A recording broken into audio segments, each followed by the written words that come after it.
Really think about like the real estate, like your hand size, like your purchase on the gun. Like, does it feel good? Do you have what you need? Once you identify where you want to carry your gun, where it makes sense for you to not print and let the entire world know you're carrying, well, then train, right? Because now that gun is in a place where you have to get to it quickly.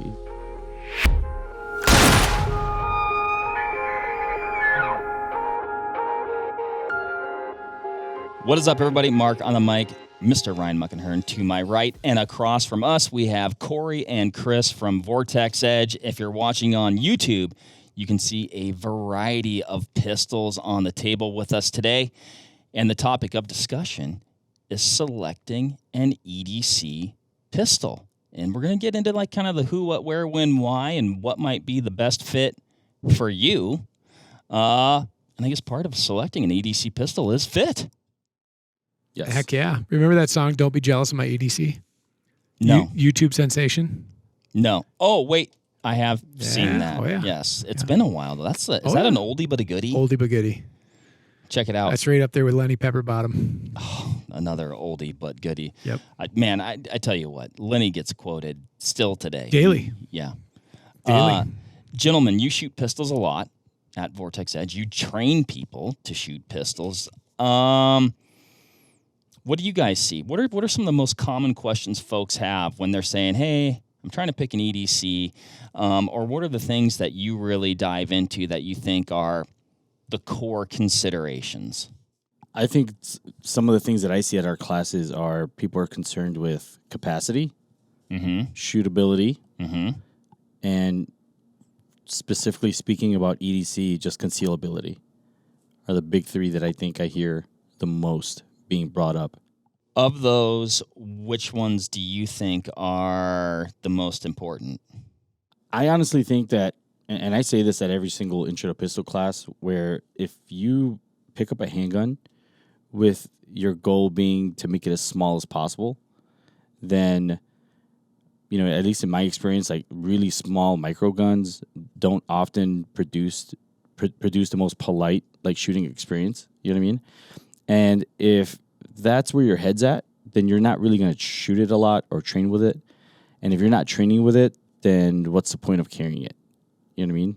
Right. So to me, that's kind of like the hill I die on the most in terms of like trying to steer someone or coach someone into making a good informed decision before they buy something for concealment. For sure.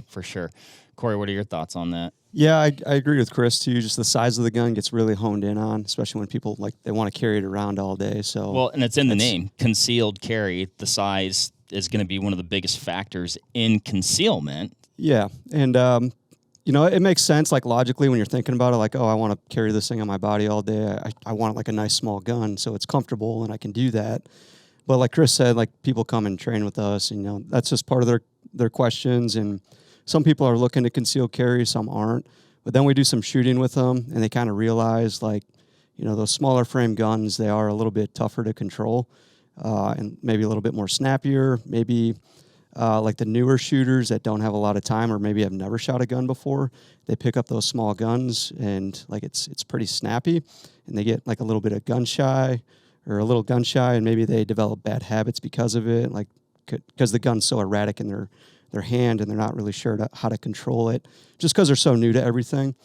And those larger frame guns are just naturally more forgiving. But obviously, EDC pistols, like people are looking to carry them around all day, so like size is a consideration to some degree. But yeah, that's probably the biggest one for sure. And when it comes to pistol size, if we're going to go smallest to biggest, the categories would be, in general, subcompact, compact, and then I guess just a full-size frame pistol, yes? We got to throw micro in there, too. Okay. Yeah, there are micro guns. That's the other one. I wasn't even putting micro on the table. But you know what? Maybe they have their place. No, I'll say this. Back when I retailed firearms, I was around for the release of Ruger's LCP. The initial was a 380, and it was a mouse gun. So it's like, think of like a Ridge wallet, if we've all seen the ads for those. About that thickness, just slightly thicker than a 380 ACP cartridge. And they were super limited capacity. They were like a 6 or 7 round gun, and they were about that big. And we sold so many of those guns. We were getting them in and we were filling parts or whole logbooks just with LCPs because we were moving so many of them. And what's really interesting to me is like there was this resurgence of mouse gun, as I call them, carry enthusiasts. So I'd sell a box of like Federal American Eagle, 90 grain FMJ, and then like a box of Spear Lawman 380. That gun would come back like 2 years later with like 2 magazines worth of the American Eagle shot out of it, and then the full box of Lawman. Because to Chris and Corey's point, like it's almost untenable to shoot. There's a very specific purpose for that gun, in my opinion. And it can be a very useful tool, but it is not the one you bring to the range and you're like, well, I'm going to mag dump for an hour and a half. It's just not, that's not the case. And there's still a stronghold there with those. Like Glock has kind of a contemporary in the Model 42, which I own. It's a great pistol. And then the LCP is still a thing. They make now micro 9s, these tiny little 1911s. Kimber's pretty famous for a few of those. SIG's got a couple. And they are small pistols. And again, time and a place, but that's not like, I don't think that's the gun that you should pick up first to carry. A micro. No, Yeah. That's like buying a kid a 410 to go duck hunting with, and they never hunted ducks before. It's like, it's actually an expert's gun. And then that very specific purpose I went through a micro gun phase. It was short-lived. I carried down to 32 ACP, and I said, I'm not doing that anymore. Yeah. Was that before or after your blue Mohawk phase? Oh, you didn't know this? We must have missed that episode. Yeah, no, That was the thing. I've seen the pictures. I had a blue Mohawk for Interesting. a significant amount of time. Oh, you're not being sarcastic. No, Oh, No, thanks. that's a true story. like blue Mohawk. Did it make you go faster? I think it did, yeah. So the Hawk gave you kind of a rudder, and if I oriented with the wind, I had a little bit more control when I was shooting. And then the slick sides, that checks out. Yeah, Yeah. lowers resistance. So that would have been prior to. Okay. So I carried like inch and 7/8 revolvers, like Smith J frames. I carried a Beretta 30-32 Tomcat. It was mostly J frames in the Tomcat, and then what's really funny is like all the other things that you guys went down the punch list, like capacity, controllability, or shootability, and then wearability. Those guns aren't necessarily better at. In fact, they're not. Like your capacity is limited, your control is reduced, and they are actually challenging to carry, and then really challenging to snatch. So like snatching a round butt J frame out of a holster, like you've got to really think about where your hand goes. Whereas like if I look at a 43X, which is a pistol I carry, like my hand just finds it, comes right out, and I can control it. Those guns you can't. When you were comparing it to a Ridge wallet, all I could picture was somebody like, checking out and be like, and I'll be paying with this. Oh, no. Yeah. Well, no, With this 100% it is. You know what, sir? code. Just take it. Yeah, it's on the house. I mean, yeah. So I don't think that's the gun you start with. I think you start with something larger, as the gentleman were alluding to, that you can enjoy shooting rather than need to shoot, which is a different thing, right? So, If we can, because we have so many examples on the table here, can you pick 3 that that would fit into each one of those categories of subcompact, compact, and full size? And then I want to go into like style of carry, because I imagine where you're going to carry the pistol can also be a factor in the size of pistol that you select. All right. So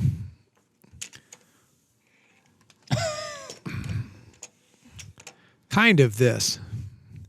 I don't think a 43X is a subcompact pistol. Okay. I think a Glock Model 26 is a subcompact pistol. Okay. I think a 43X actually, for me personally, falls into a compact design. So like a 43X and a 19 would be a compact? Yeah. A 19 is yes, I think so. And there's loose parameters around this. It's like when we're talking 1911s and like, what's a commander length? And there's no like box necessarily that it has to fit into. Actually, Glock does subcategorize them on their website if you go on there. But A Model 26 is listed as a subcompact. So it is a shortened grip, shortened dust cover, shortened barrel. And it is a small pistol. I carried a 26 for many years. Great gun. Still have it. The 43X is a size up, so length and height. So you definitely have more grip control, but it's also narrowed. So it wears better, actually, I think, than the 26 does. I actually think it wears better. It's the best wearing gun that I own. So it's a compact. It's not a sub. So if you've never seen a Glock 26, I want you to imagine this grip length and like take an inch and a half off of it and then force yourself to run a pierced grip extension so that your pinky isn't floating out in outer space. Great pistols. And then to go into a true compact, and this is actually listed as one, the Smith & Wesson M&P here that we have. Mark, you and I were just shooting this gun the other day. Yeah. So Configured as such. Yeah. We do have a shorter grip. We do have a shorter barrel, but it's not a super short grip and a super short barrel. Still I carried a 19, which is Glock's contemporary for... You have a 19, don't you? Yeah, for many years. And that's their compact model, or maybe we'll call it an officer's model if we want to get fancy. And then to me, the definition of a full-size gun actually has nothing to do with barrel length. It has everything to do with grip length and then magazine capacity. So Glock's standard double stack 9mm magazine is a 17-round magazine. This Model 47 on the table accepts it. It has a shorter, well, actually this one has the same length as a 17, shorter dust cover. But to me, that's all in the grip and all in the magazine itself. So why not both though? Because I mean, both of those things are getting bigger or longer in general as you go up in classification. Let's look at the Glock Model 45 that we were shooting the other day. Right. Shorter barrel. It says 19 length barrel, but 17 length hilt. Yeah, there's starting to be like this increase in pistol offerings from different manufacturers in what has been commonly referred to as like the X model. Yeah. Right. So like Walther will have an X model where there will be a almost like a subcompact slide being offered with a full size frame. And I think that's like for your example, the Glock 45 is the 19X. The I think Smith has one now. But I think those lines are getting like blurred a little bit, and you're starting to see like compact features being offered on standard size frames. I have noticed that kind of this hybridization of, melding genres, if you will. And it does make sense to me in a lot of ways. I will say whenever I've picked up any pistol, particularly like, smaller pistols, I find nothing as less desirable as having my pinky hang off of the grip. Yeah. Like I could deal with a lot of things. That is not a compromise I'm making. Right. And I don't have an overly large hand. I have, wear a size large glove, which I think for, your average male, probably about, the size paw. Yeah. 26, like I said, I carried for a long time, had to have a pierce hook. Absolutely had to have a pierce hook. Mm-hmm. Yeah. Mm-hmm. Yeah, it's a small frame.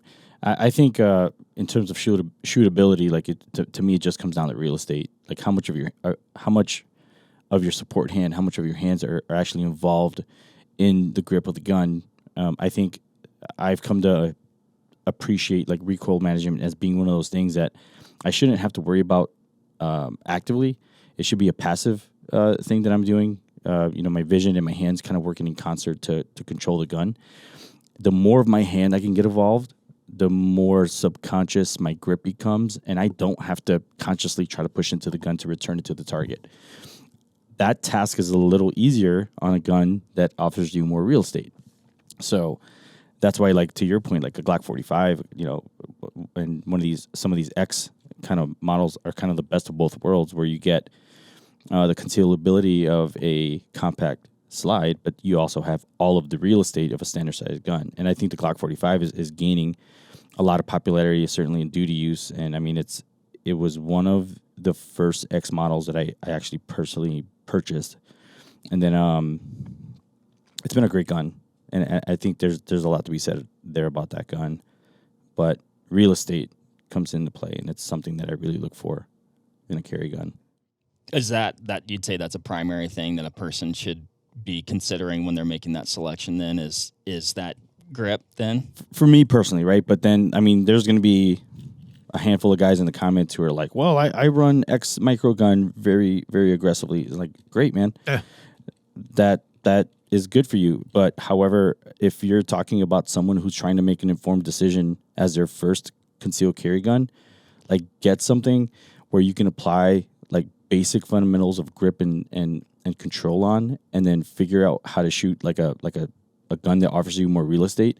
And then all you're doing with a smaller gun is applying those principles with less real estate available to you. Right. You know what I mean? But I don't want you to try to figure out how to get a proper grip on a gun, any gun, on something that doesn't have a lot of real estate to begin with.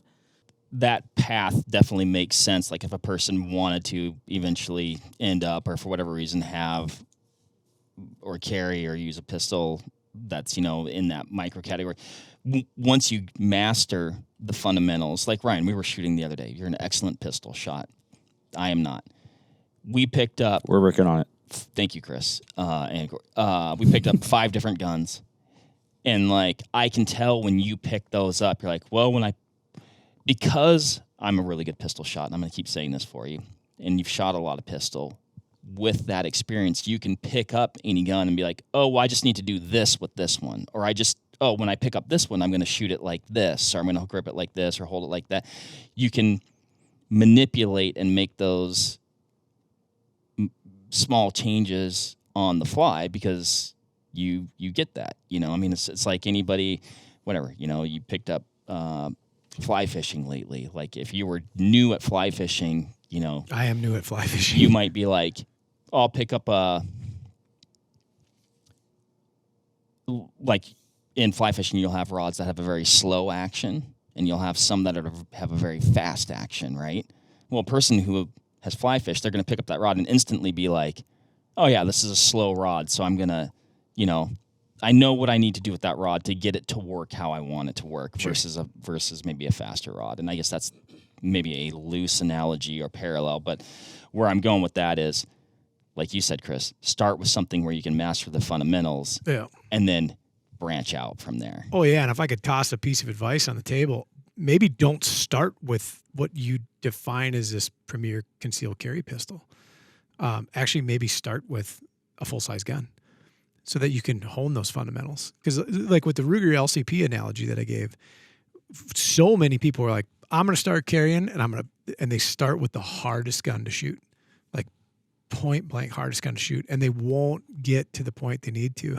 And like, yeah, I used to shoot a lot of pistol. I don't anymore. But like I shoot my 17L and my 34 way better than I shoot my 43X. Like I have to lean into my 43X when I bring it to the range and just train with it, because it's so different than the control level and the recoil level and the like the feel of the pistol in the hand. I'd start with a 19 before I'd tell you to buy a 43, and get good with the pistol and understanding how the pistol works before you decide to say, okay, I'm going to jump into this much smaller, more petite, lighter weight, higher recoiling, lower capacity, expert's gun. Unless you are just going to say like, yeah, I'm going to throw 500 to 1,000 rounds into training right off the bat with my little pistol and get good with it. It's just easier to shoot the bigger ones and to learn the touch points. Another reason why I'm a Glock fanatic is all the buttons are the same. It doesn't matter if I'm running my 42 or my 17L and the other 11 that I have in between there. The levers, the buttons, all of it's the same. So that's something to consider rather than just jump into a quote carry gun right off the bat if you're brand new to pistols. Yeah, I think that's a good piece of advice too, because especially if they go with like those smaller guns, like pistol shooting is hard enough. Like, and if you're new to this, you got a small gun, you're trying to learn how to shoot it, you're just super frustrated all the time. Like you think you suck at shooting pistol, and maybe you just have a gun that's super hard to control, and it's kind of like their confidence level just drops. Versus like go with something reasonable that's like reasonably easy to shoot. You learn how to shoot a pistol, you learn the fundamentals, you feel, reasonably confident. And then maybe if you want to make that step down and try something like that out, that might be the way to go. But like another note on the real estate too, like you guys were talking about, like for the longest time, my work gun's a Glock 17, and like I have bigger hands. So like I was having trouble like gaining consistency out of the holster, trying to shoot targets. Sometimes my sights were there, sometimes they weren't. It was just very back and forth. And I actually ended up changing out the back strap for a larger one. And it made all the difference in the world that my hand now fit the gun. Make your pistol bigger. Yeah. And more real estate. I could find my sights right away. Like everything was consistent. Like it was like that little piece right there just really came together because like the real estate on the gun changed. And I don't know why I didn't think of it coming from a precision rifle background. Like the first thing we do is fit our rifles to our body. Yeah. But like I just never thought about that with the pistol. But it made so much sense for me. Like really think about like the real estate, like your hand size, like your purchase on the gun. Like, does it feel good? Do you have what you need? And do you have consistency like out of the holster, or can you get consistency out of the holster every time? I think those are kind of things to be thinking about. Mm-hmm. Not to tout or like toot our own horn, but like I think that's the beauty of our intro to pistol class. You know what I mean? We've gone away from just saying, "Hey, thou shalt all shoot, regardless of how big you are, how small you are, your experience level." When you show up, like we used to just put people in Glock 17s and just like figure it out, right? And so one of the things that we've added to the class is I will put all, if not like a couple more options in front of them. And I'll kind of give them a high level talk on like, hey, look, this is what grip feels like, right? This is what it should look like. And then all that being said, I talk through each and every gun, what they are, what they can expect when they shoot it. And then we spend about 10 to 15 minutes of them just going up to each gun and handling it and seeing how it feels in their hand. I think there's nothing more frustrating than like someone going to a gun store and never having been instructed in a proper grip. And the guy behind the counter really isn't going to stop and like, hey, hold it the right way. Like me picking up a gun and going, yeah, this feels good. And of course, like for those of you just listening, like I'm holding the gun, like think about teacup and only holding about half the grip at the bottom. But yeah, this feels good, or versus, oh, this doesn't feel good. You know what I mean? And so we try to give a little bit of education on the front end. Sure, naturally, like the progression of that is we go into a deeper dive on grip once they've kind of made a selection. But I want you to have an understanding at a really high level of what the gun should feel like. And then the next important thing that I want you to experience is seeing your dot on the target. You know what I mean? Because if you can do that with consistency, then like that's about 90% of just shooting, being able to look at something and overlay your dot on it. Well, and going back to that backstrap part of it, what's cool about so many of these guns today is they're coming with multiple backstraps, and I experienced that as limited pistol. I guess I've been doing more pistol shooting, but back when we did that 9 versus 10, we're shooting the Smith M&P 2.0s. And I was like, like whatever. And I can't remember who it was. They're like, oh, let's try this other backstrap. And I was like, whatever, dude. I'm not going to know the difference, right? And we put it on, and I was like, oh yeah, that's nice. I like that. And it really did make a big difference in acquiring the dot. Yeah. Like I was like, before it was kind of like I was having to fiddle with a little bit, and then all of a sudden I was like, oh, that's making a legitimate difference. Yeah. Chris, you hit on something really intelligent early on in this when you were talking about making your grip like a subconscious thing. When your gun doesn't fit, and like your gun should fit you, and you've heard me flip out about this with like mounting rifle scopes before. Like I think one of the biggest driving factors to people not shooting good groups on the bench with their hunting rifle is they don't fit the gun, or rather the gun doesn't fit them. Your pistol should be the same thing, right? When you pick up that M&P and you're shooting it, like recoil happens, and now the pistol changes position in your hand because your grip was suboptimal. Now you have to think about it. And then you like, oh, can I replicate what it was when it was good under duress on the fly? Like, are your index points familiar to you when you snatch that thing? Fit it in the beginning, and then you don't have that problem, probably. That is sage advice. Like, your grip should not be the thing that you're you're having to put conscious thought into while you're shooting the gun. Maybe within the first couple tenths of a second out of the draw. Yep. But then again, that's why we dry fire, right? Like that's why we put the time into education to ensure that people are arriving to a full presentation with their grip perfected and being able to see repeatable sight pictures on target. Yeah, it's funny you say that too. My brother, I was just with him a couple weeks ago. He got his first pistol, wanted a small gun, actually got a 43X. My brother is a Yeti. He's enormous. So it's like gone. He's huge. And when he holds a 43X, it looks like he's holding like a Sea Camp tiny micro pistol. And so he sends me a picture of his zeroing target. I got him a Defender CCW on it. And low left. Everything was low left. We talked about grip pressure and how to prioritize what hand gets what. And then he figured it out. And then he had blisters on his hands. And like, my brother's a hardworking dude and doesn't like blister easily. But that's just all poor grip. And he's working that out now, and he's starting to dry fire, and he's starting to figure out like the stack of a Glock trigger, the back wall, the break point, the reset, all those other things. Dry fire is before you even take your new gun to the range, like dry fire the snot out of it until you can't dry fire it anymore. I try to dry fire every day. Sometimes I don't, but it is such an invaluable thing to do. So that you can learn that gun, learn that grip. And it's not just standing there static, racking my slide, going like this. It's a holster presentation, and it's up and it's click and then it's reset and holster, the whole thing. That's actually like when I used to shoot competitively, like I was such a weak pistol shooter to the point where the boss is like, hey, you didn't do bad at that match, but if you're going to wear that jersey, you are definitely going to get better at your pistol. Like point blank said it to my face. And I'm like, oh, okay. So I bought an 8x8 of AR-400 and made myself a gallery of targets. And then I would literally one round in the magazine and a timer. And from holster, boom, until I figured it out. And took weeks, and then dry fire every night. And the dry fire honestly was more beneficial even, I think, than pulling the trigger. Until we got into like mag change and recoil manipulation and that kind of thing, or management. But yeah, dry fire, you cannot do enough dry fire. That's why I love going down to Edge, like in the Armory. There's all the little targets all over the place. Yeah. It's like, oh, this is opportune. Yeah. A little dry fire dojo, man. Yeah. Help yourself. I like that, the dry fire dojo. Well, let me ask you guys this, going back to like pistol size, though. Ryan, we shot a variety of pistols the other day. Yeah. Full size, and I think it was essentially some full size and some compacts. Yep.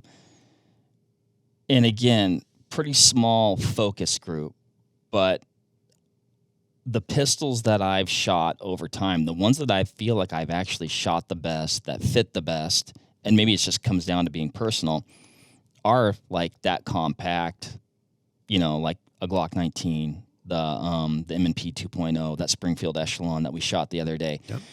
Like, when I like those pistols, they just seem to fit. Like I acquire the dot better with the pistols. Like managing recoil is, I feel like it's about the same. I don't know. So like that's a case where I'm like, in my mind, I'm like, oh, the full size gun, I should shoot that better, but I don't. Well, so we talked a little bit about the slide length and then mass relationship, and this is kind of why the X models have, I think, also picked up in popularity, aside from their cool form factor. That full-size grip in combination with that shorter slide, we have less mass up top. We also have a heavier recoil spring from a poundage perspective. And then we have cycle time that's reduced. And so it's funny, if I take like my 19 and I fire a magazine, and then I take my 17L, which is the longest slide Glock makes. It's the long boy. And I shoot it, like there is a definite difference in the recoil impulse, even with all the stock parts in it. Like I have a reduced recoil spring in there and a solid tungsten guide rod in there. But if I put the stock spring system back in and you fire, like it takes longer, it feels, for that slide to come back, to full. And then the recovery, because the mass is significant, and the pull down effect that you have with that pistol, and then to bring it back up on target compared to the 19 or the 45 or the Echelon or the M&P 2.0 that we were shooting, that recoil impulse happens faster. And It's like snappy, but it's like ta-da. yes, You know, and your recovery on target, I think, is better. And at first, like I looked at the 19X. I'm like, that's kind of a bastard. Like, what's the point? and then harsh. and then I shot it, and I was like, oh, that feels really nice. It's faster, and it is abrupt. I don't want to inspire that it's painful or too sharp. But the control of the full grip and then that slide speed and reduced slide mass was like very, very pleasant. And like now that everything comes with an optic on it, like the sight radius thing in the 17L is a bunk argument. Mm-hmm. Like I shoot the pistol very well, but I have tens and tens and tens of thousands of reps with it. If you put a dot on it, you don't need a sight radius. It wouldn't matter if you had a 3-inch gun versus a 6-inch gun. If you have the control at the grip and you've got a pleasant enough or controllable enough recoil impulse and you're running a dot, well, your sight radius is inconsequential. So now it really kind of is the best solution. The only thing you gain with a 17L or a 34, for instance, would be like velocity, but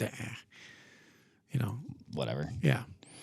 I will say this, and I think we can all agree, and not because we work for Vortex Optics and we make a variety of really cool dots that fit on top of these pistols.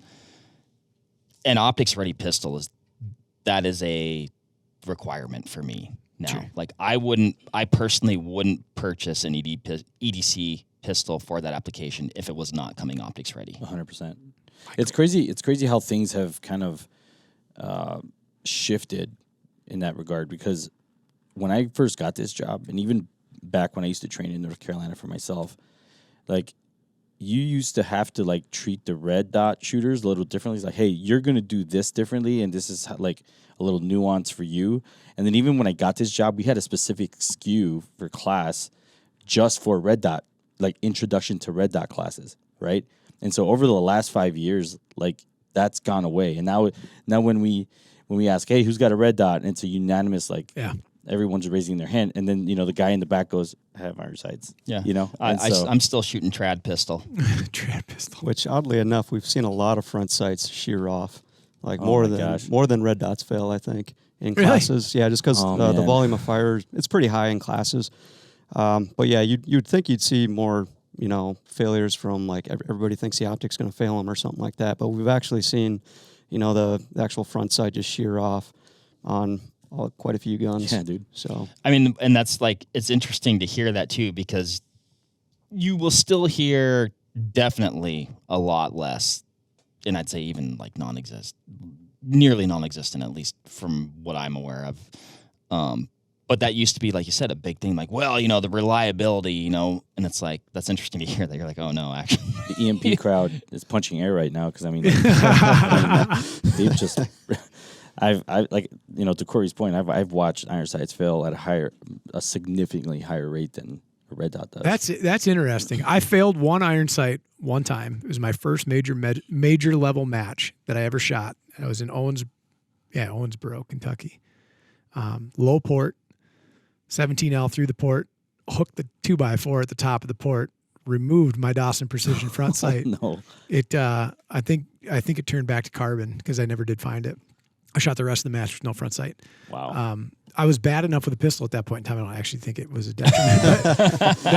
That's the only one I've ever seen that I've lost. So I wonder if that's like an installation thing. yeah, I was wondering the same thing too. I'm not sure. So like I hear a lot of people dogpile the Glock box sights. It's not just those, man. You know what I mean? And, to piggyback, like, it's not just the front sights that are failing. Like, sure. I can't tell you how many students and how many of our own fleet guns have the rears walk out. Yeah. And then I'm like, oh, okay, time to walk that back in. I just find the nearest hard surface and, boom, we're back in business. But, yeah, dude, they fail. Well, and sure. The other cool thing, though, with these optics-ready pistols, these dots are sitting so low. It's not an either or. I mean, you look at a lot of these pistols that we have on the table today. Like, you've got irons. Yeah. That. So I don't have some of them. Here's a great to Mark's point. We have a 48 here. I thought this was 43X, and then I closed the slide. This is a 43X. Yeah. So the 48, with the Defender CCW on it and the Glock box sights, which are about as low profile as you can make a pistol sight and still be functional. It's a co-witness situation, right, with a CCW, which is super cool. And I by and large, I think a co-witness is an intelligent thing.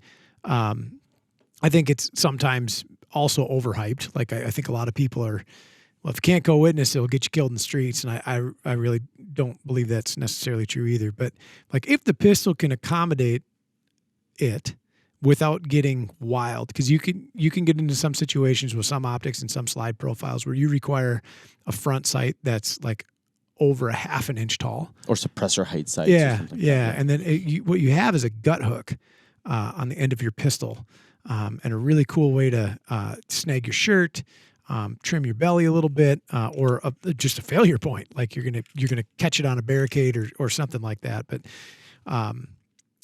yeah, so I got a little rant there. Where was I going, Mark? Well, I mean, you were just talking about, co-witnessing irons. Yeah. Let me ask this question. Big iron sight is going to be mad when they watch this. What? Big iron sight. Big iron sight. Oh, yeah. Look out. The irony we were taking out with a red dot. When we're talking, is it an actual co-witness, or is it just the fact that you can see your sights if you need them? So to me, that is what a co-witness is. I think when people get a little confused, like co-witnessing, made popular by the AR-15 platform, and this is an aside, but conventionally there are two co-witnesses. There's lower 1/3 and there's absolute in the AR world, and that works out really nice and clean because the sights are a standard height relative to the rail interface that the optic is being mounted to. Also, because of the geometry of the firearm, when you shoulder that weapon and you get your eyeball centrated behind either like an A2 iron sight or like a Magpul M-bus, it is at a standardized height. On a pistol or on any other platform other than an AR, really, it's ambiguous. There's no lower 3rd, 4th, 5th. Like it either you can reference your sights through the window of your pistol optic or you can't. And like, so when I say co-witness, it's somewhat of a blanket statement to say like, I can present arms and I can see my irons functionally through the lens. The relationship to the dot is inconsequential, right? And there's so many factors that come into play with that, to being able to see your irons. You know, I'm not gonna sit here and like badmouth irons completely. Like there are a lot of departments that we encounter that require their officers to have the ability to have co-witness. So more power to them. I think that the gun individually, like the individual SKU, gets a say in like how you are able to see your irons through your optic, right? Case in point, like the 43X that's right here between Ryan and I is a direct mount. Like the CCW will directly mount to that, and obviously that presents one of the lowest possible mounting solutions that will offer you, even with 43X plastic sights from Glock, like you'll be able to see the irons no problem.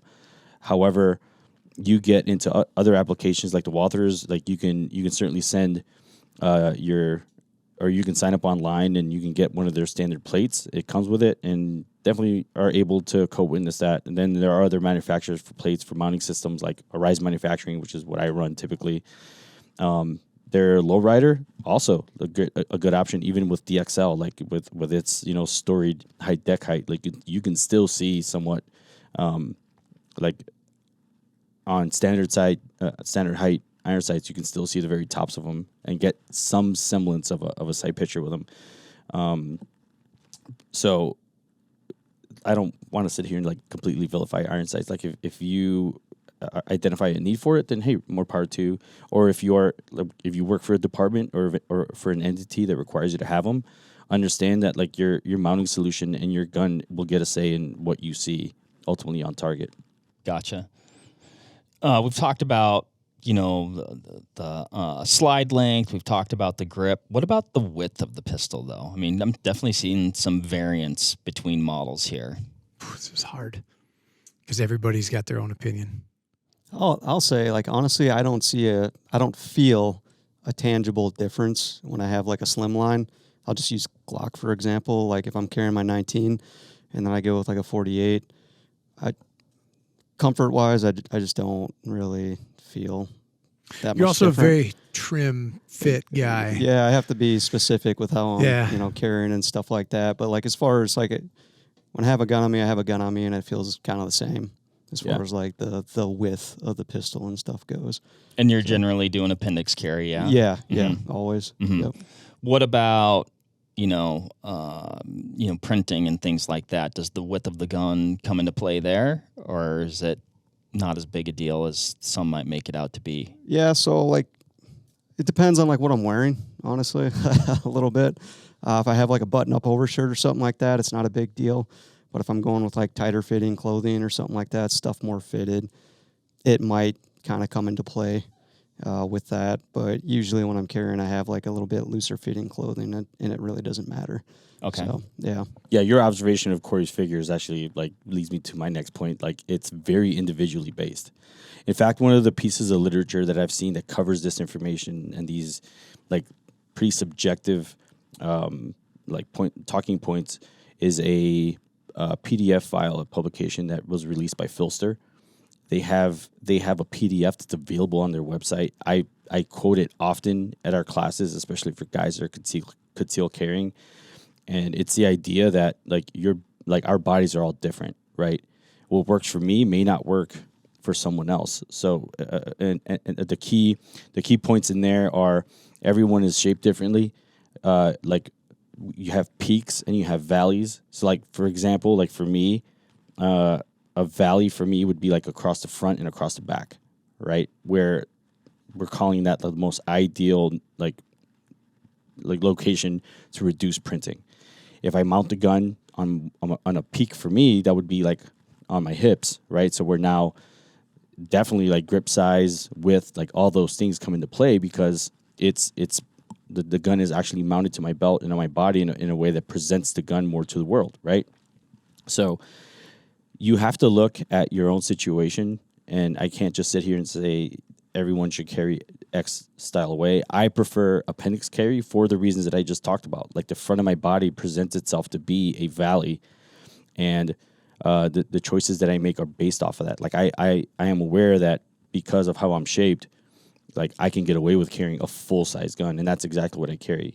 In fact, like I like telling this story to the classes, and this is kind of a view behind the curtain, but I got tasked to be the talent for the video for the initial release of the Defender CCW back when we released it, and this is on the tail end of having, I mean, gosh, close to 75,000 rounds of Glock 34 in about 2 years in preparation for matches and classes and all that, and I actually like made the full-time switch to carrying the Glock 34 up to that point, and then I get tasked, hey, we want you to run a 43X with the CCW, and you have to be really good for this video. And they're like, okay, well, roger that, right? So then I go and pull one out of the armory, get the optic mounted up, and I'm like, okay, this is different, right? The draw, the shootability of the gun is definitely gonna it's in the back of my mind now. I have to perfect this, right? It took some time and definitely like a case or two of ammo to certainly start to get to know the gun, but mechanically, like getting the gun out of the belt was different. You know what I mean? And that's still like you carrying the gun the exact same way. You know, long story short, like video worked out. In fact, like a couple times they're like, hey, you need to slow this down because like we're not able to capture this, whatever. But you can get good with these little guns, but I don't want to have to work that hard. You know what I mean? That's the thing. And I compete, I teach with full size guns, so it's very easy for me to like at the end of the day, like, all right, you know, dust it off and boom, put it in my appendix holster and go home. You know what I mean? But I think the size of the gun definitely comes into play when you're considering. So it's like appendix carry isn't the end all be all for everyone, because obviously if you're let's call it a rounder individual, right? Your peaks and valleys are different than mine. So for you, it may be a little more beneficial. You may print less carrying on your hip. You know what I mean? And it's something that you have to come to terms with. And then once you identify where you want to carry your gun, where it makes sense for you to not print and let the entire world know you're carrying, well, then train, right? Because now that gun is in a place where you have to get to it quickly, like, or you might have to. I hope that you never have to, but like, you have to get good with that carry style and that gun, whatever it is. What about when it comes to pistol size and like, we're talking about, your body type or, the different, like you're talking about maybe different types of clothes that you might be wearing.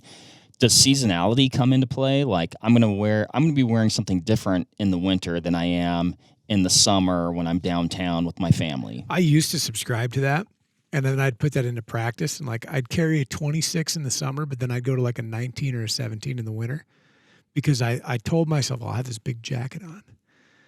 But like, I'm not like roaming the streets of my hometown at night with this big heavy winter jacket on. Like most of the time I'm indoors, like I'm at work. Fair enough. And so then I'm sitting there with like a 17 on. I'm like, what am I doing? I used to think that way.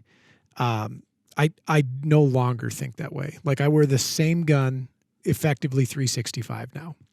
And to everything that Chris was saying about identifying where it is that you carry the gun, I would say I'm a kind of late adopter to appendix carry. I've maybe been doing it now since like 2017 or so, maybe.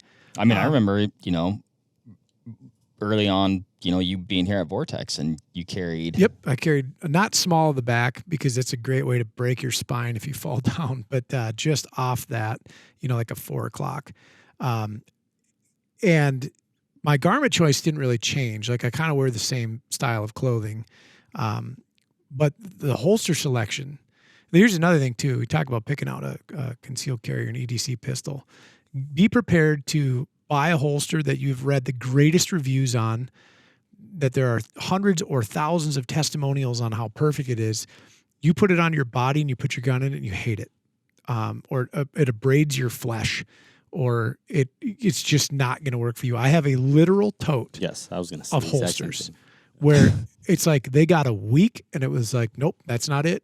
And that is the nature of that beast. And it wasn't until probably 2019 or so that I landed on an appendix carry design after carrying probably 4 or 5 different contemporaries that is like, yep, this is the one. And I haven't changed. And some of these holsters, good holsters cost money. They are an investment that you should not skimp on. Like scope rings, the thing that holds your optic to your rifle, the thing that holds your gun safely and securely to your person, does not allow you to accidentally discharge into your femoral. They can be an investment. And when I can be. Yeah, when I started with appendix carry, I'm not going to say over-indexed, but I was wearing like $140 holster, and it just didn't work. It just was not the optimal thing. The holster I'm wearing right now is $50, and it just happens that the geometry of that holster, my body type, all of that comes into consideration. So there is no clean answer.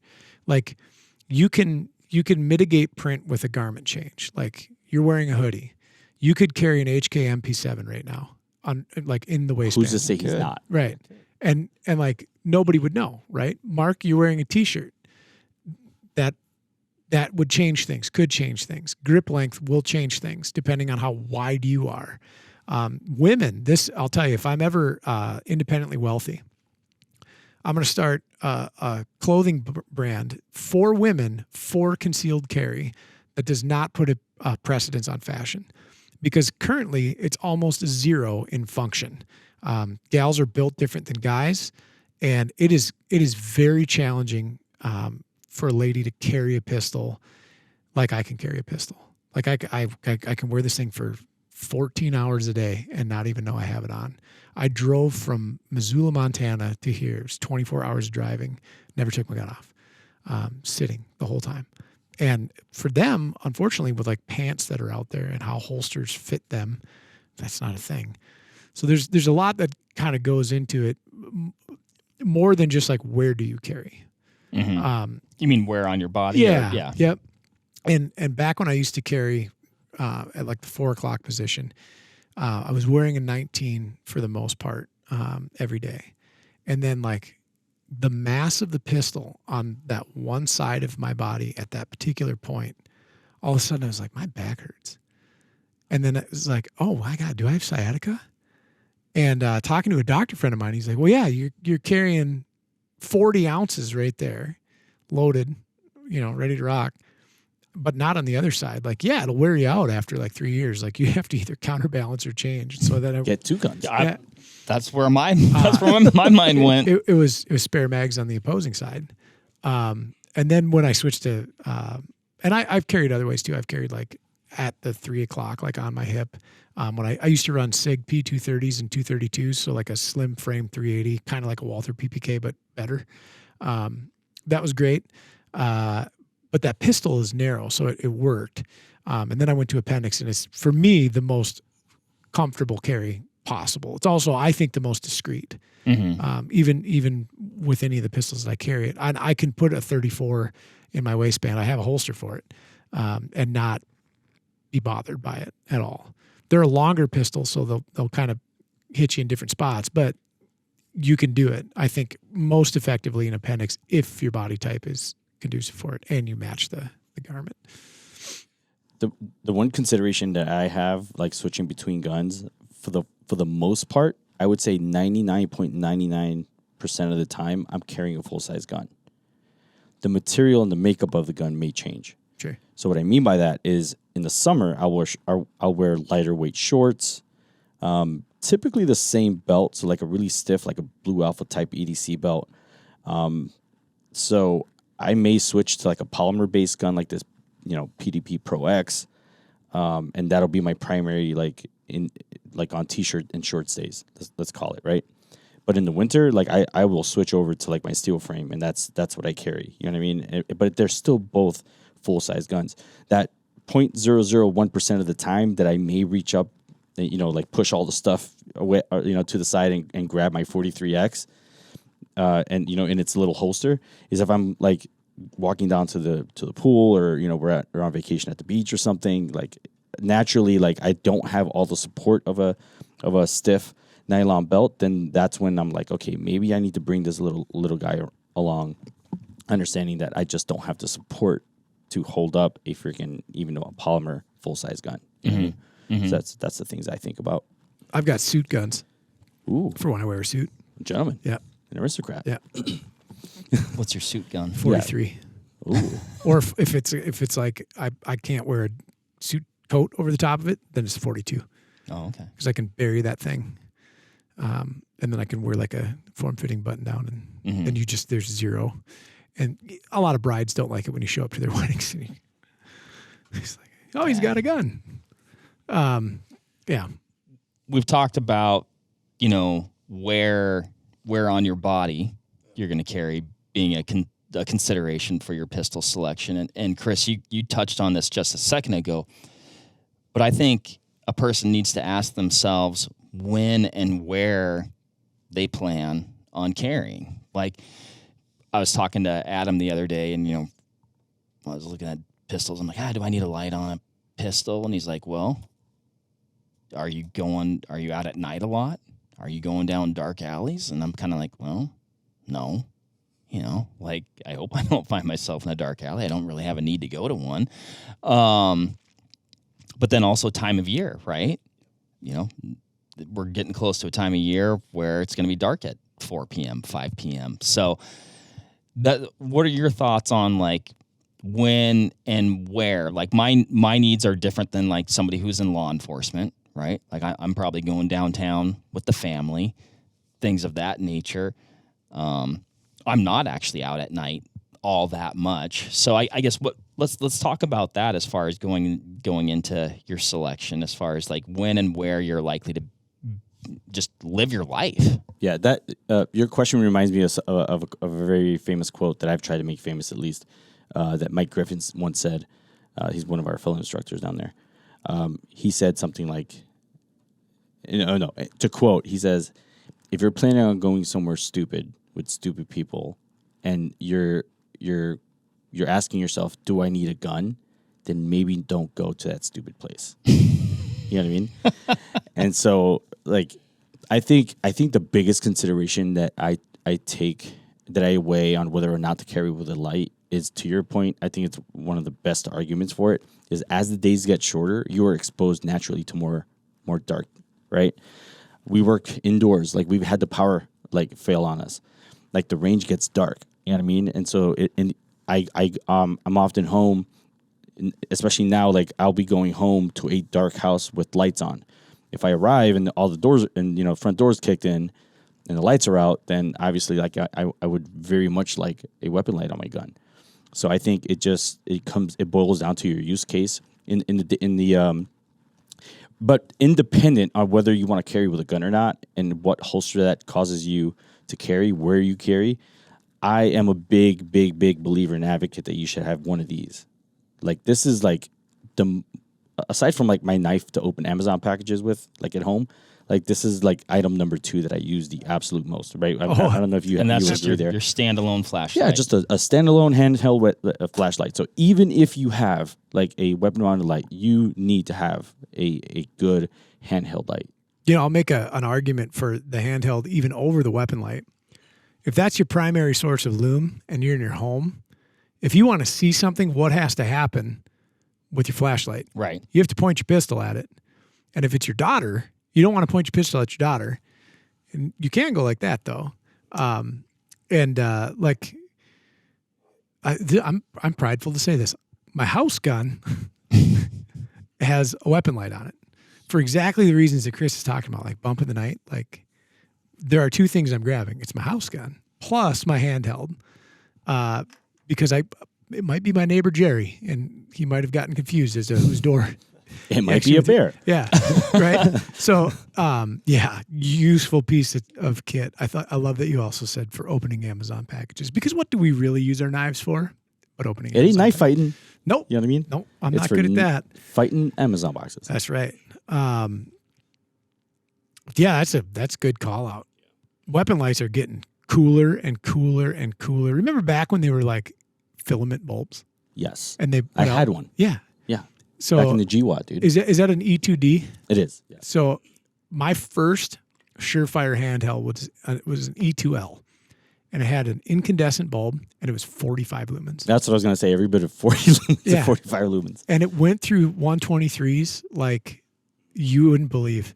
And now, like this miniature Streamlight pen light is 100 lumens, and you can't break it. I've literally gouged the surface, and weapon lights have gotten so spectacular. Even the first X300 that I got, incandescent head on it, I think it was 100 lumens. Like, what's a turbo get to now? Are they 1,000 plus? Oh yeah. Yeah. I mean, and the lumens aren't even like the sexy number to go after anymore. It's the candela. Like, how much throw are you getting down range? Yeah. It's insane how far you can see now with these things. What's your take on weapon lights too bright?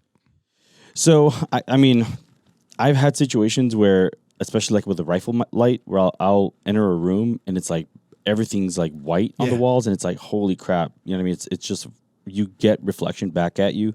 I think there's a balance there. But my advocacy for bright lights is to be able to overcome like some weirdo's iPhone light that might be in my house. You know what I mean? So I want to be throwing light down range to overpower them, and not just like eat through their light, but like cripple their eye. Oh yeah, their vision. huge You know what I mean? deterrent. Yeah.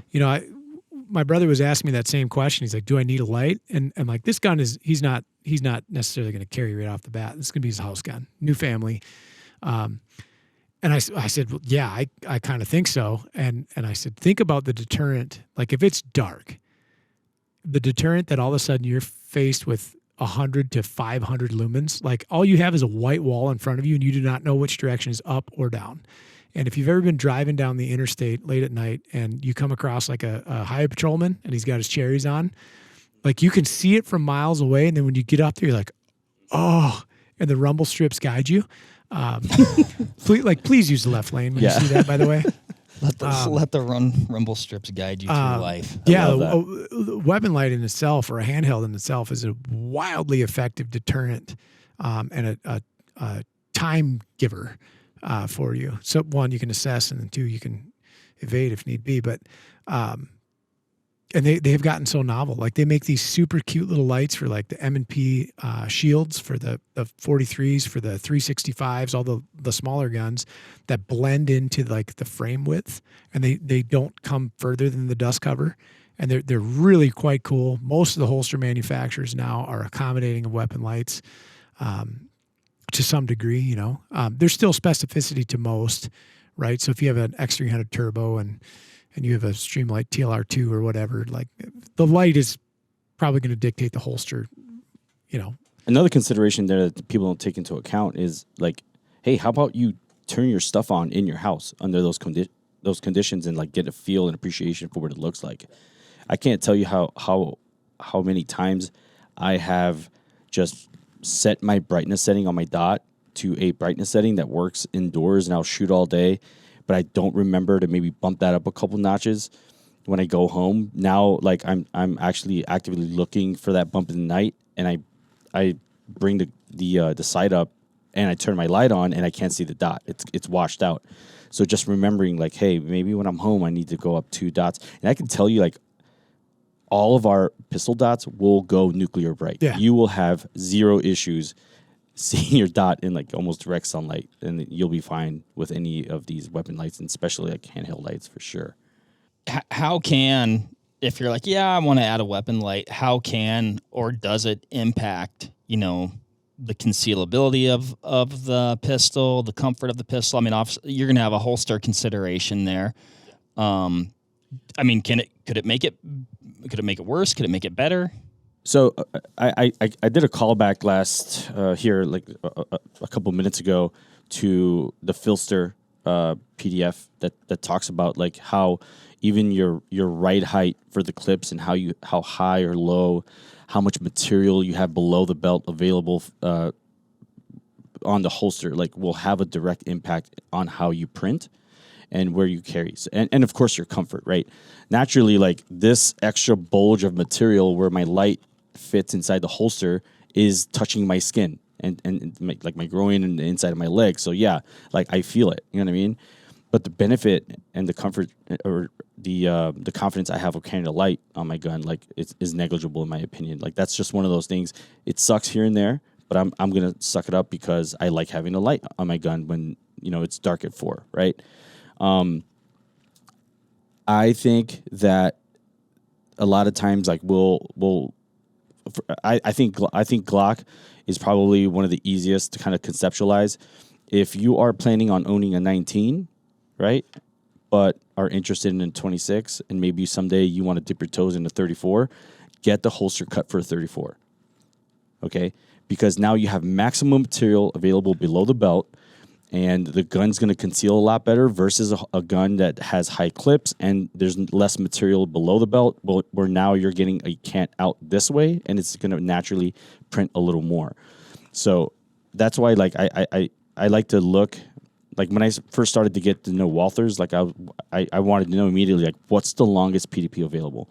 And of course it's their 5-inch. So anytime I hit up a holster company, I was like, I need this thing cut for the 5-inch PDP. And it offered me the best concealability regardless of slide length. You know what I mean? The frame is going to be what it is, but just like understanding like how the material, right height, and all that affects concealability was super huge. And again, I can't push that Filster PDF document enough. The other consideration is like get a like this one holster works with any gun that I attach a 300 to. It's an MSP. From Tier 1, I just Frankensteined it onto an Apex panel, which is this little holy thing here. This moves, which I absolutely love. And then, of course, I can carry with an extra magazine. Now, I'll show you, like, this is a 4.5 Walther PDP steel frame. And then this is a 4-inch comped PDP polymer gun. And so I can put that light on just about any gun on this table and I'll be able to carry. So yeah, I mean, will you have to invest in this? I mean, all in, this system is like $140, $150, but I have the confidence in knowing I can carry absolutely any gun I want.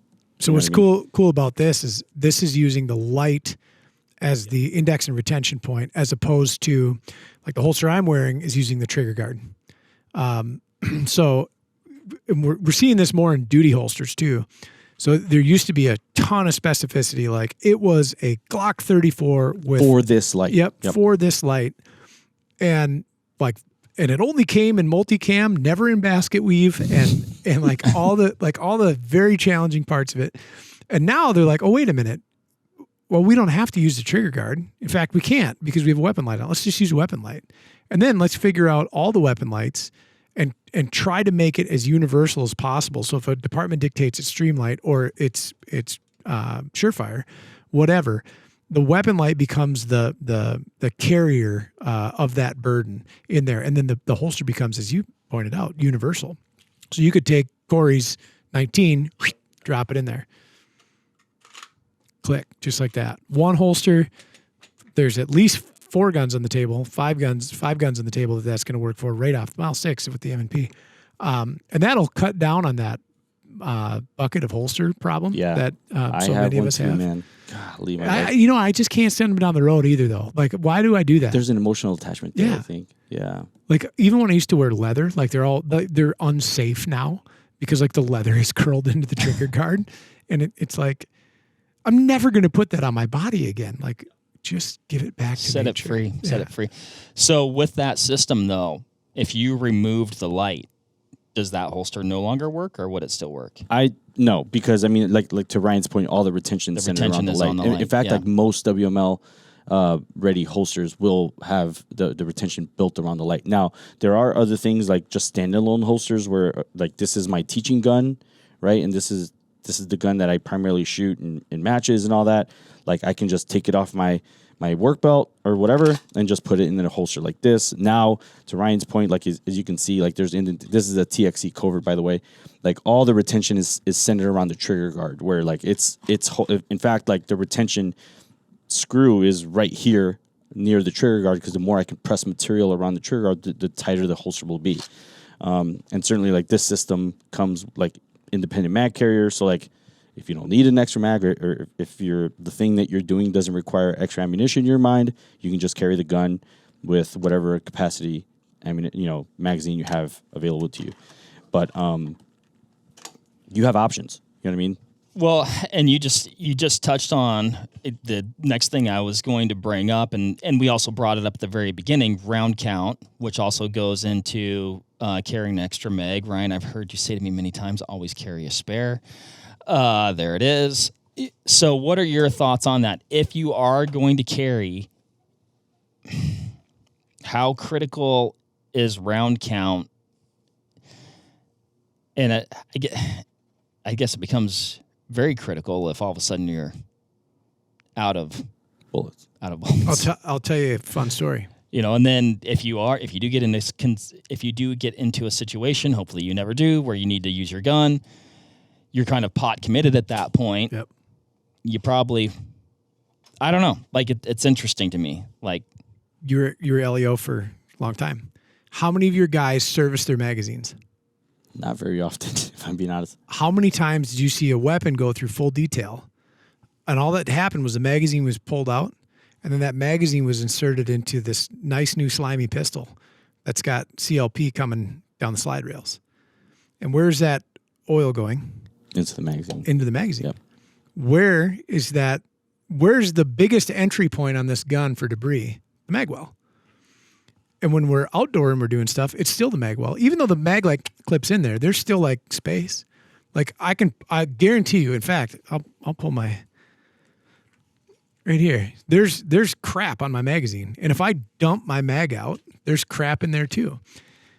The magazine is very likely to be a failure point at some point in the equation, right? And unless you're very good at tap rack and understanding like how did my pistol just fail under this critical moment of duress? Like what was the failure? What condition was that failure? Did my mag inadvertently unseat? Like did I accidentally push my mag latch? Like what do? You drop your magazine, and we've all seen this. You drop a magazine on a concrete floor, occasionally all your ammunition comes out at once.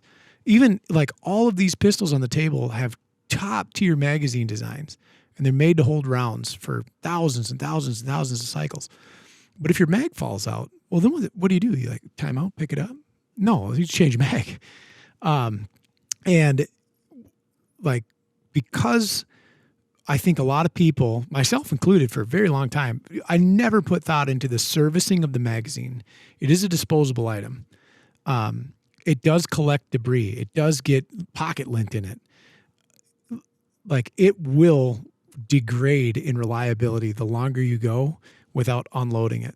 How many guys do we know buy a box of Critical Duty or Spear Lawman or Barnes XPB, have a defensive magazine that they never fire? They have a range magazine that they work out of, but that defensive magazine never gets fired. Most of the people I know that carry guns. So that thing's also not getting an unload cycle on it. And if it's not getting an unload cycle on it, it's just catching more and more crap, and it's filling up the available space in there. And a lot of these magazines also have holes on the back for cartridge counting, another point of entry into the magazine for debris and junk. So for that reason alone, like, carry a spare, absolutely. And if the biggest thing is, like, if it falls out. If it falls out and it's dark out, like, you're not gonna, oh shoot, around like, where did it go? Oh man, I should have brought a light. You ever like, if you shoot an indoor USPSA match and you drop your magazine, you accidentally boot it downrange? Yeah. Like, how many times does that happen? Or the mag grenades Yeah. into many pieces, including all the bullets strewn about the range. Yep. Yeah, And then you're out. The one thing I will say, my old pistol instructor, he used to carry a Miami Classic rig, and he had 2 Walther P99s in it. I was like, Jared, why do you do that? And he was a G with a capital. And I'm like, Jared, why do you do that? He goes, you could change a gun faster than you can change a mag. Oh, the New York reload. Yeah. I like that. And Shout out to New York. And he was correct. You in fact can change a gun faster than you can change a mag, depending on how you're carrying it. It was pretty neat. But carry a spare mag. Like, it's easy. So I carry a Shield S15 in my 43X, so it's a 15-round capacity, and then I carry an OEM Glock mag as my backup. Yep. Yes, Gotcha. I'll typically carry, like, these are just standard 18-round Walther mags with ZR extensions. This is a 22-rounder, and then I carry another 22-rounder in the NeoMag, which just clips to my pocket and kind of holds it tight. You know what I mean? And then, How do you like that NeoMag? I kind of dig it, man. I like, this is just a standard version. Yep. They have 2 magnet versions that they call the Glock version, or the Type G. It might be a little too much retention. Like, it'll want to hold on to the magazine a little too much. I think the single magnet works really great for steel mags. Sure. Yeah, it works perfect. Okay. Like, I so carry how this does thing every that- single day. Where does that fit then? So think about, like, that clip. I'm pointing to the NeoMag. It has a clip, and then it has this little, like, washer that glues to the body of the NeoMag itself. So as you start drawing the mag out, right, which is going to be in a predictable spot. It's not just dancing and rumbling around in your magazine. And then when you go to get a purchase on the mag, it's like in some random orientation. It stays put like this. So I know when I put my fingers in my pocket, it's going to come out like this every single time. And then this stays attached to your pocket because although it is a strong magnet, but it does release when I need it to. And so that little washer is kind of interacting, because you know how, like, pant pockets have that thin rim along the outermost edge of your pocket. Well, that is arrested and interacts with this little washer, so it stays put and your mag is in hand. The Type G would probably come with the mag. On a steel mag. On a steel mag, Okay. yeah. Works great for a Glock mag. Okay. Because I carry in the 5th pocket of my jeans, which is on the wrong side of my body because I'm a right-handed shooter, so I've got to do this weird reach across to grab a mag thing. It's better than not having a spare mag, right? Like, I'm going to find some hardcover and be like, okay, I'm changing mags. But I've been circling the drain on those things for years, and you're like the first person in front of me who's got one. So that's pretty clever. I mean, it makes sense when you're talking about the clip. I mean, it looks like, any typical knife clip, flashlight clip, whatever. Yeah, there's not much there without. No, yeah, I actually might have a Type G that I can like just let you have so you can check it out. Yeah, I love that they fit the 43X mags without a bunch of slop. Here's a pleated Glock though. I love you guys. If you're listening, I love you guys. Definitely big watchers of the Vortex Nation podcast. This magazine could be more than 10 rounds. This pistol would then be more highly regarded. And I love this pistol. that is something people note as a detractor it's a compared thing. to some other similarly sized pistols. I completely understand the why behind the polymer sleeve. It's legit. The magazine could accommodate up to 15 rounds and more with an extension. Just saying. That is all. What do you have a min number of that you'd be like, yeah, if I'm going to carry, I'm going to have a min of X amount of ammo? Don't math in public, but let's see, 44 plus 20 is 64, 65 rounds. That's what I'm currently carrying. I would say back in my Glock 19 days, like I just made sure like I had so 16 in the gun, and then I had a 22 round extended 17 round mag, just understanding that like a Glock 19 will accept a 17 round mag from like a Glock 17, Glock 34, and I just extended that, and that was my setup. You know what I mean? Mm-hmm. I think that there isn't like a number I try to hit. I just try to maximize what I can get out of the system. Now, naturally, like could I carry with like an extended mag in the gun? Sure, but now we're like adding, there's more print. There's more print there, right? So I'm Walther includes a 20 round mag that it is no like thicker than the what the bottom of the gun looks like, and it's 20 rounds. You know what I mean? So yeah, and yeah, they include 18 rounders as well, but like I have 2 extra rounds and it looks exactly the same. I'm going to carry the 20 rounder. I just try to maximize what's available in the system. You know what I mean? I don't know if you had anything else. No, I just do 2 mags, 30 rounds. I carry a Glock 19, 15 rounds each. So 2 mags, I feel pretty good with that. So I don't leave the house expecting to go to war, but I have another magazine if I need it. I guess I do. I don't think any of us do. It's like we also understand that Chris and Corey have different Instagram feeds. The magazine can and will fail, or the magazine can and will depart its placement in the pistol inadvertently, maybe. And then at that point, it's like I need that just to function. So I'll carry him in the door pocket of my truck too. Yeah, that makes sense. Yeah, I mean, I've been, not to bring this to hunting, but I've been criticized with the amount of ammo that I'll bring on even a backpack hunt. You mean like for your primary like bolt or for just like gun? bolt action hunting rifle? Because I'm always you can I ask how many rounds you carry? 20 in a box, 10 boxes in a case. It would not be out of the realm of possibilities for me to have 20 rounds in total. Which to me is that a lot? Like, in that context? I mean, I've got buddies. They're like, dude, I'm not like I've got 5 in the gun and 5 in my pocket or whatever, okay, or 4 in the gun, and but like I'm always like, man, what if I take a digger and then we're in the middle of nowhere. And I just want to check my zero. Okay, maybe that's 1 or 2, right? Or maybe something, your mounting solution becomes compromised. Well, then you're burning through some rounds. I don't want to be out of ammo in the back. So, but I had 2 20-round mags on my first ever hunt. Is that a lot? Wait, what? I don't know what that. Well, we've immediately identified what kind of weapon system that Chris was carrying based on its capacity. No, it wasn't a handgun. Yeah, it was just a semi-auto 6.5. Yeah, that's a fair amount. Okay. Yeah, I'll try to be better next time.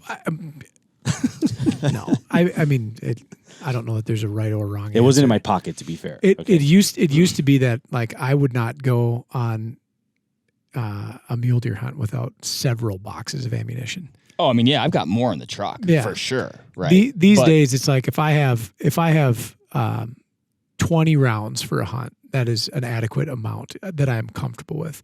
The second box is confidence on top of it. You know what? I'm going to totally switching gears, but maybe there's a parallel that a person could draw with carrying, an extra mag here. On a recent bear hunt, Ryan, I took a little midday siesta in my sleeping bag, and I had my spare magazine fall out of my pantalones. That's pants. Your bloomers? Yeah. And so then I was in the field with just a single mag. And I went back. I knew what had happened. I'm like, where is this thing? And I was like, oh, I laid down and it probably just, Yeah. whether if I think I had it in my, anyway. How was the my nap? going back to ammo? I'm a little bit of a squirrel with ammo on a hunt too. Like I like to have a couple in my bino harness. Oh, yeah. I like a couple fast acting ones in my pants pocket. Of course, I've got my magazine. So I don't feel so bad. that way when if it gets a little serious, gets a little western, like I said, you take a nap, you lose one mag. Like if all my extra ammo had been that one mag, well, you might be out of luck. But then you're like, oh, I got a couple in my bino harness. I have observed through binoculars and spotting scopes, gentlemen I'm not affiliated with have only one magazine in their pocket, and have to figure out how to dispatch a wounded animal manually. Yuck. Yeah. So, a couple arguments for extra ammo, no matter what you're doing. Speaking of ammo, definitely matters what you're putting in this darn thing, particularly for defense. A defensive loading is going to be different than your range ammo, your typical FMJ stuff. Like, what are you guys looking for in the internet to tell me which bullet is best. No, I think I've done some wacky things, man. Back when I was a cop, I think I used to carry like a magazine with where every other round was a ball round, for windshields or whatever. I've come to kind of appreciate the critical duty round. I was a big believer in the HST round because I've seen firsthand what that round can do. But seeing the test of what this thing does, not just through just naked gel, but through clothing, through material, through simulated bone fragments, I've come to be a big fan of the round and have a big respect for it. So that's kind of where I'm carrying currently. It's affordable too. Yeah. Compared to some of these, like NHSTs aren't terrible, but you're not getting a 50 round pack. You're getting usually a 20. And then for you, you need 4 boxes to take care of your loadout. But that's top tier stuff. Like it is really, really good ammo. I carry Spear Lawman, good round because I have a significant quantity of it. And then once a year that gets cycled out, fresh stuff gets put in. That's really good. The bullets, and we've talked about this in like just cartridge talks and podcasts, like pistol bullets of 2025 compared to pistol bullets of 2005. It's kind of a different conversation. Like what they were even that recently and what they are now are very different things. And so I don't think if it's a reputable brand, if you're buying the critical defense, critical duty, Spear Lawman, Gold Dot, HST, Barnes XPB, like everybody's kind of testing to that same threshold now.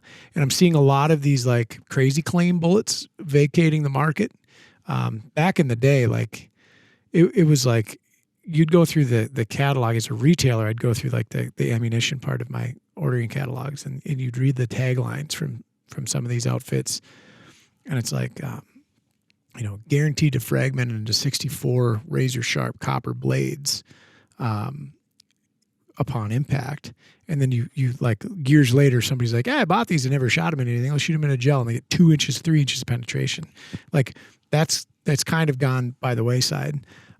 Certain calibers, like as you get into the more anemic cartridges, so case in point, 380 ACP, 32 ACP, which there's kind of a resurgence in those calibers as of late. You may not have enough energy in that cartridge to deploy that bullet functionally, and there are situations in which hardball will actually be probably more effective. Yep, and the engineering is getting better even for very low velocity impacts. So like a lot of 380 ACP there's not a lot of mass there. It's usually an 80 to a 90 grain projectile. It might be going 900 feet per second. They've got those figured out now, but like 32 ACP, 65 grain projectile, 70 grain projectile, 800, 900 feet per second. So hardball isn't a bad choice. And then that's before you even get into the conversation of like, what is the target wearing? So like we're up in the Midwest, snowmobile jackets, Carhartts, those are tough garments. Like they are made to not fall apart. And when you're shooting little stuff, like having a ball around actually isn't a bad idea. Just depends. If I can shout you guys out, like one of the things that recently, like my family had gotten, especially my kids, love you guys by the way. We watched y'all's cartridge talks like on home defense, the the one that had the pistol bullets, and also your 9 versus 10 millimeter episode was pretty eye opening to just to see how like you would have told me like years ago that you'd get 36, 30 plus inches of penetration out of a 9 millimeter round. I would have thought you were crazy. Yeah. Again, that's going back to the bullet technology. 100%. 100%. Yep. Your application and the actual projectile and cartridge itself gets a big say in what you decide to carry, and your application, where you live, likely enemy TTPs, to go back to our Marine Corps days. But yeah, I think it all gets to say. I mean, Ryan, you brought it up, and it's one of the biggest considerations when selecting an EDC. But what's it going to be as far as like, is it a 9? Is it a 40? Is it a 10? Is it a one of these smaller ones that you're talking about? To me, actually, I feel like, I mean, correct me if I'm wrong. You guys shoot a lot of pistol. You encounter and work with a lot of people shooting a variety of pistols. I mean, is the argument settled in a lot of ways? Or as far as like, what is the kind of the overwhelming choice, or does it run the gamut? Do you mean like in terms of like caliber and like what people are choosing? Yeah, 100%. I think so.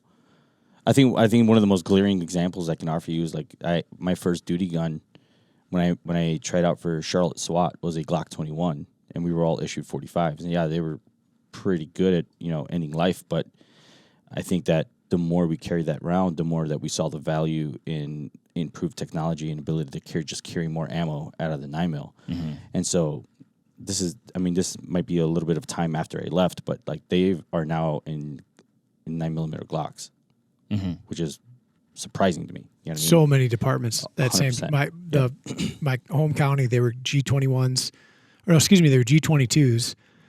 Then they got a lot of younger, smaller statured female officers are trying to shoot and qual with a G22, and they're shooting full test 40. Yep. And then they went to G21s when the SF models came out, and actually their qual scores picked up. Their smaller statured and female officers did better. And then all, like you said, that testament to technology and engineering and projectiles got caught up. So like you fire into gel with a 9, a 40, and a 45 next to each other. The only real difference that you're seeing is expanded diameter, it matters, right? But your penetration's about the same. I mean, plus minus a couple inches. FBI, every year this is revisited. And the bullets are really doing kind of the same thing.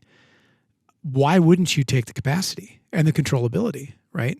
So if I go from a G22 and I've got 14 rounds in the magazine and a full-size gun, I throw 17 in, that 3 rounds can be the difference between an end-of-watch statement and an officer goes home to see his family. And it's like, okay, yeah. And it's so affordable and it's so prolific. It's not to say like 40 is a bad carry cartridge. It's a ridiculous statement if I made it. Or 45 is a bad one. Or 380 is a bad one. It's just 9, your flavor options are nearly infinite. And then you have the training analog ammo that is $9 a box instead of $20 a box. Right. Yeah. So like inexpensive 380 ACP, $20 a box.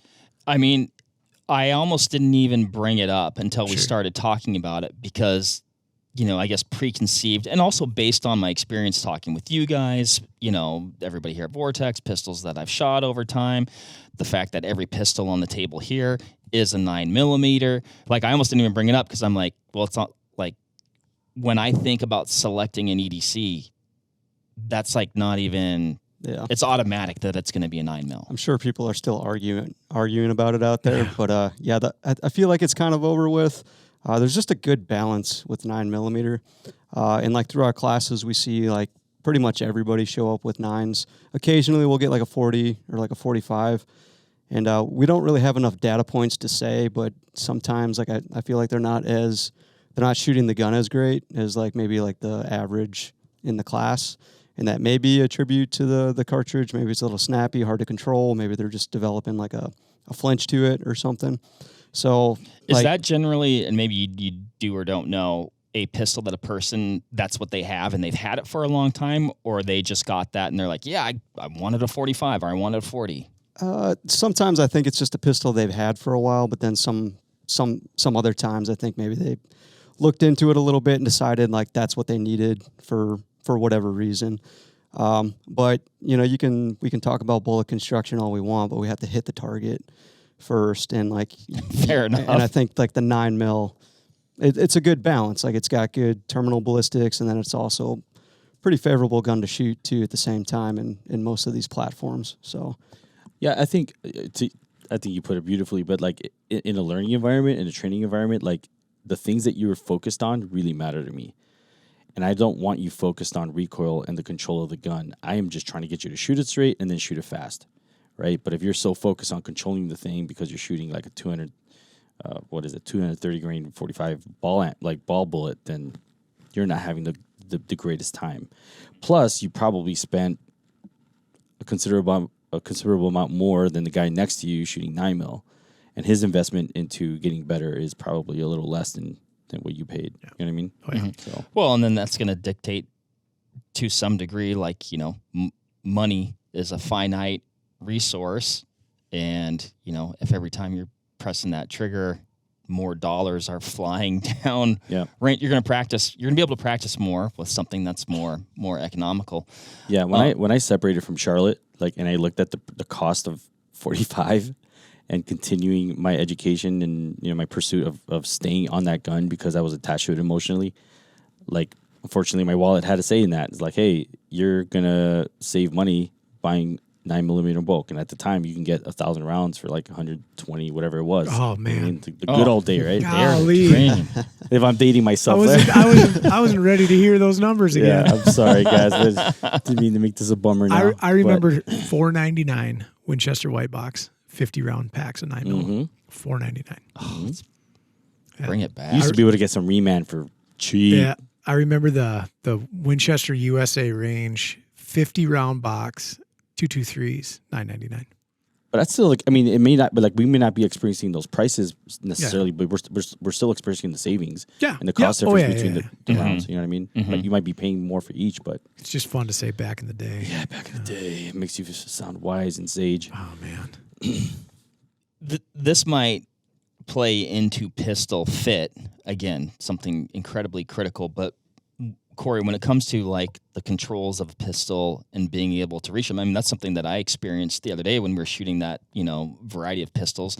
Some I could reach the controls very easy to manipulate, and some I had to reach for a little bit. So what should a person be looking for there? Like I said before, it's kind of like I feel like it plays into just like your build and the size of your hands. Okay. Like we're all built differently, and I have kind of bigger hands and things like that.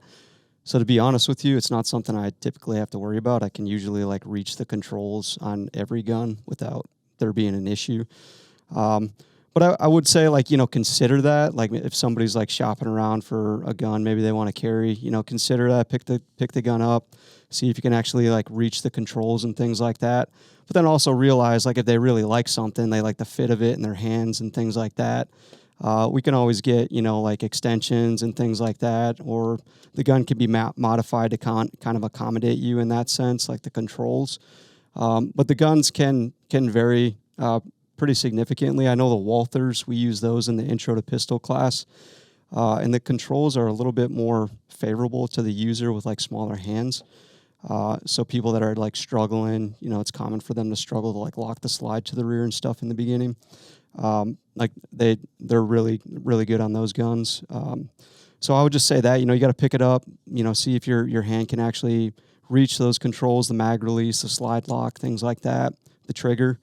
I know Mike Griffin, he has kind of a little bit smaller hands, and he's modified his gun to accommodate him though. Yeah. Like he shoots a Glock and the trigger sets back a little bit more, and he can shoot it pretty well, but he's made some adjustments to it.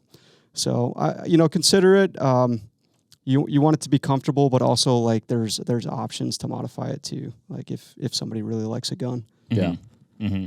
Yeah. To that point, like I think, yes, you want to be able to do things with the gun mechanically to manipulate the controls under zero stress, right? Yes, I agree with that to an extent. But then at a certain point, like you have to either train yourself with a gun that is less than ideal and doesn't maybe fit you or give you access to the controls, and train a little more, put some reps in there so where you can access everything under duress and at speed, or you get a gun that just makes that a little easier for you. You know what I mean? And because like doing things in the comfort of your home, in your pajamas, and just working the slide and doing all that, it's cool. But like, okay, like now do it under the clock and see like how your setup works for you. Yep. Grip texture, right? We're talking about carrying this gun. We're talking about comfort. I'd say most of the grip textures that we have on the table here are pretty, mild or moderate, enough to give some purchase, but not be like super crazy. This one here, Chris, it looks a little more aggressive. Like I know my Glock 19 was hand stippled with love. It's aggressive. It's easy to grip. It feels great, but it doesn't feel as good when it's against your bare skin.